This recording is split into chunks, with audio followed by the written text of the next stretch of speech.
सपा महासचिव और एमएलसी स्वामी प्रसाद मौर्य पिछले काफी समय से अपने बयानों को लेकर विवादों में थे और अब उन्होंने पार्टी के महासचिव पद से इस्तीफा दे दिया है। हालांकि पार्टी की तरफ से भी बार बार यही बयान आ रहे थे कि स्वामी प्रसाद के विवादित बयान उनके निजी हैं। पार्टी का उन बयानों से कोई लेना देना नहीं है। आपको यहां बता दें कि स्वामी प्रसाद मौर्य ने सिर्फ पद से इस्तीफा दिया है, पार्टी से नहीं। उन्होंने सपा अध्यक्ष अखिलेश यादव को इसको लेकर जो है एक लंबी चौड़ी चिट्ठी लिखी और साथ ही उन्होंने अपने पद से इस्तीफा क्यों दिया इसकी वजह भी बताई है। उन्होंने कहा कि वो पद पर रहे बिना भी पार्टी को सशक्त बनाने के लिए तत्पर रहेंगे। तो चलिए जानते हैं कि आखिर अखिलेश यादव को दी चिट्ठी में स्वामी प्रसाद मौर्य ने क्या लिखा है। अपने इस्तीफे में स्वामी प्रसाद मौर्य ने कहा कि पार्टी को जनाधार देने के लिए उन्होंने 2023 में जातिवार जनगणना, आरक्षण बचाने, बेरोजगारी और संविधान बचाने के लिए अखिलेश यादव को रथ यात्रा निकालने का सुझाव दिया था। अखिलेश ने होली के बाद इस यात्रा को शुरू करने पर इसकी सहमति दिखाई थी। हालांकि इस यात्रा को कभी शुरू नहीं किया गया। इसके साथ ही स्वामी प्रसाद मौर्य ने कहा कि उन्हें सिर कलम करने की धमकी मिली।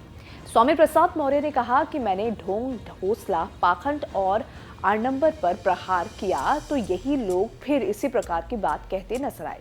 हमें इसका भी मलाल नहीं, क्योंकि मैं तो भारतीय संविधान के निर्देश के क्रम में लोगों को वैज्ञानिक सोच के साथ खड़ा कर लोगों को सपा से जोड़ने की अभियान में लगा हुआ हूँ। यहाँ तक कि इसी अभियान के दौरान मुझे गोली मारने, हत्या कर देने, तलवार से सिर कलम करने, जीभ काटने, नाक काटने, हाथ काटने जैसे लगभग 2 दर्जन धमकियां और हत्या के लिए 51 करोड़, 51 लाख, 21 लाख, 11 लाख, 10 लाख जैसे अलग अलग रकम देने की सुपारी भी दी गई। अनेकों बार जानलेवा हमले भी हुए। ये बात दीगर है कि प्रत्येक बार मैं बाल बाल बचता चला गया। उल्टे सत्ताधारियों द्वारा मेरे खिलाफ अनेकों एफआईआर भी दर्ज कराई गई, किंतु अपनी सुरक्षा के बिना चिंता किए हुए मैं अपने अभियान में निरंतर चल रहा हूँ।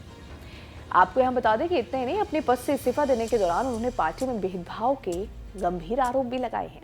अखिलेश यादव को लिखे गए पत्र में स्वामी प्रसाद मौर्य ने कहा कि मैंने अपने तौर तरीके से पार्टी का जनाधार बढ़ाना जारी रखा, लेकिन भाजपा के जाल में फंसे लोगों को वापस लाने की कोशिश की तो पार्टी के कुछ छुटभैये नेता से मौर्य जी का निजी बयान बताने लगे।